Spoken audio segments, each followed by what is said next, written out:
안녕하세요. 천만달러 작가 이주선입니다. 오늘 즐거운 일요일이에요. 어떤 일요일을 보내고 계신가요? 음, 저는 제가 한 2년 전에 읽었던 책인데 이 책이 갑자기 문득 생각이 나가지고 영상을 찍게 되었습니다.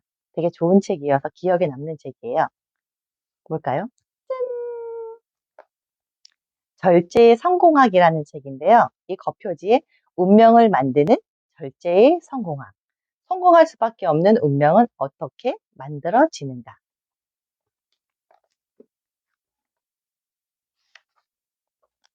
어, 이 지은이에 대해서 조금 설명할 게 있어서 여러분 한번 같이 들어보세요. 지은이 미즈노 남보코의 생애. 일본의 대사상가이자 운명학자인 미즈노 남보코는 어려서 부모님을 잃고 대장장이를 하던 작은 아버지 밑에서 키워졌습니다. 10세 때부터 술을 배우고 도박을 일삼으며 하루가 멀다 하고 싸움을 일으키다가 결국 18세 되던 해에 유흥비를 위해 도둑질을 해서 감옥에 가게 되었습니다. 감옥에 있대요. 반년 동안 감옥에 있으면서 남복군은 밖에서 보아왔던 사람들과 감옥에 들어오는 사람들이 꽤 많이 다르다는 사실을 발견하였습니다. 감옥에서 죄인들을 관찰하던 남복군은 감옥에서 나오자마자 자기의 인생이 궁금해서 관상가를 찾아갔습니다. 1년 안에 칼 맞아 죽을 상이니 이 길로 속히 절에 가서 출가하기를 정하시오. 이 말을 들은 남복군은 그 길로 가까운 절에 가서 출가를 청하였으나 절의 주지 스님은 스님이 되는 것은 아주 힘든 일이요. 앞으로 1년 동안 보리와 흰콩만으로 식사를 하고 다시 돌아오면 그때 받아주겠소. 라며 거절했습니다. 남부크는 바닷가에서 짐꾼으로 힘들게 일하면서도 살기 위해 보리와 흰콩만을 먹고 술도 끊고 버텼습니다. 어, 이분은 사람의 말을 되게 잘 듣나 봐요.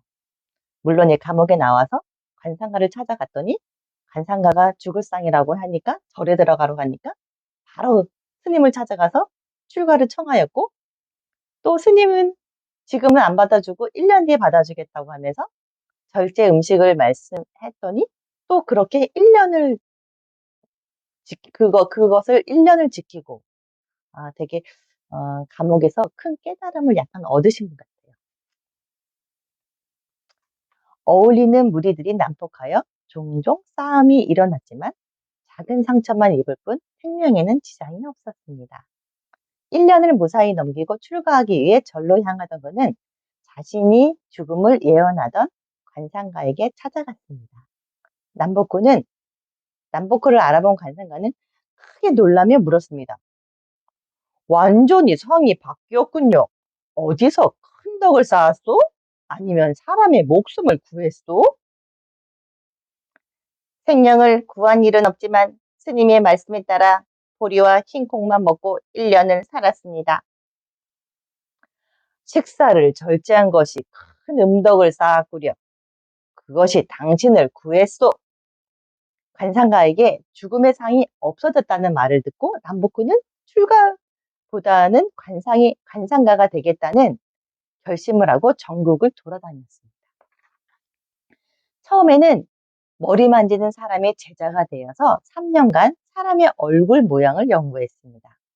그 다음 3년은 모욕탕에서 일하며 사람의 벗은 모습을 관찰했고 마지막 3년은 화장터의 인부로 일하면서 죽은 사람의 골격과 상을 연구했습니다. 대단하시네요. 이렇게 9년간의 수업을 마친 후에 간상고로 세상에 알려지게 되었습니다. 남북군은 상을 볼 때 좀 의심쩍으며 옷을 벗기고 세상과 골격까지도 감정하여 백발백중 틀리지 않았다고 합니다. 또 사람이 오면 일부러 거친 음식을 대접하여 어떤 식으로 대응하는지 관찰하여 운명을 판단하기도 했습니다. 그는 관상뿐 아니라 선이나 호흡법에도 따를 사람이 없었다고 합니다. 새끼손가락을 불로 태우거나 양팔뚝에 큰 뜸을 하는 것과 같은 힘겨운 수행도 하고 50일이 넘는 단식과 냉수욕도 병행했다 하니 도의 한계를 향한 집념이 무섭기까지 합니다. 무섭네요, 진짜로. 남북구의 용모는 괴이하여 명성을 듣고 찾아온 사람들도 실제로 그를 만나보면 진짜인지 의심하였고 지방에 출장을 가도 가짜라는 봉변을 당하는 일이 적지 않았습니다.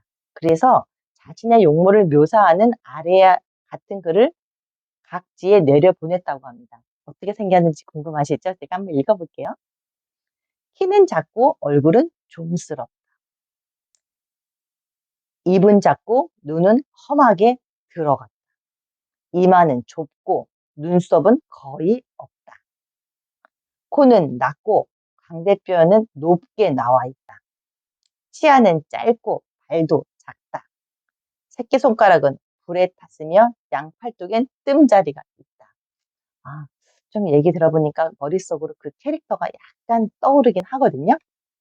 남북구는 노년의 거대한 저택에 큰 창고만 7동이 되었으나 보리 1호반, 술 1호, 반찬은 1탕 1채 간소한 식사를 하였고 쌀은 물론 쌀로 만든 떡도 먹지 않았다고 합니다. 이렇게 미즈노 남북구의 생애에 대해서 이 사람이 자기 자신을 이렇게 쓴 글이거든요. 이 사람이 어쨌든 정말로 집념이 무섭기까지 한 이 집념으로 큰 사상가가 됐대요. 제가 여기 안에서 제가 한 그 꼭지를 여러분과 나눠 보겠습니다. 큰 뜻을 이루기 전에는 시련이 온다. 지금까지 성공하기 위해 절제하며 살았습니다. 그러나 요즘 와서 운이 점점 나빠져서 아주 가난하게 되었습니다. 운명이라는 것이 성공과 실패가 정해져 있어 운이 좋은 사람은 절제하지 않아도 되고 운이 나쁜 사람은 절제해도 실패하는 것입니까? 이 책은 약간 질문하고 답하는 그런 형식이에요. 그러니까 이분이 남북구가 뭐라고 대답했는지 한번 들어볼게요. 당신은 절제함으로써 더욱 큰 꿈을 이룰 것이요. 큰 뜻을 이루기 전에는 하늘로부터 시련이 내릴 수도 있어. 하늘이 시련을 내리는 이유는 당신이 이루고자 하는 큰 뜻을 더욱 단단하게 하려 함이요. 대인은 어떠한 시련에도 아랑곳하지 않고 한 길로 정진하여 결국엔 천하의 이름을 떨칠 것이요. 하지만 소원의 작은 시련에도 운명을 탓하며 하늘을 원망하다 더욱더 공분함에 빠지게 되는 것이요. 절제를 엄중히 지키면서 때를 기다려야 할 것이요. 운이라는 글자를 세상에 돌고 있음을 알려주고 있어. 언젠가는 자신에게 때가 온다는 것이요. 성공의 운명을 가진 사람은 때를 기다림에 있어 절제를 최우선으로 해야 하오. 성공과 실패는 스스로 하는 바에 따라 생기는 것이요. 성공과 실패는 다 하기 나름이래요. 작은 실패에 마음을 뺏겨 정신 상태가 해이해지면 성공의 때가 와도 알아차리지 못하고 허송세월을 보내게 되어 큰 뜻을 이루기 위해 절제하는 사람에게 어려움은 일시적인 일이요. 즐거움이 지나치면 괴로움이 끝나면 즐거움이 오는 것이 하늘의 이치라고. 즐거움이 지나치면 괴로움이 오고 괴로움이 끝나면 즐거움이 오는 것이 하늘의 이치래요. 진정을 다하는 노력이 하늘에 닿으면 다시 자신에게 돌아온다는 사실을 잊지 말기 바라오. 어때요, 여러분? 이분은 불우한 어린 시절에서 감옥에 가서 사람들을 보고선 깨달음을 얻고 제가 보기엔 이분이 되게 예리한 사람인 것 같아요. 그러면서 이발소, 목욕탕, 화장터까지 그 사람의 전체적인 몸을 보고 얼굴을 보면서 그런 사상가가 되셨대요. 여기서는 되게 절제에 대해서 다루고 있는데요. 일단 우리가 너무 요즘 먹는 게 너무 풍족한 시대에 안 먹는 게 너무 힘든 시대가 됐잖아요. TV 프로에도 제가 가끔 이렇게 보면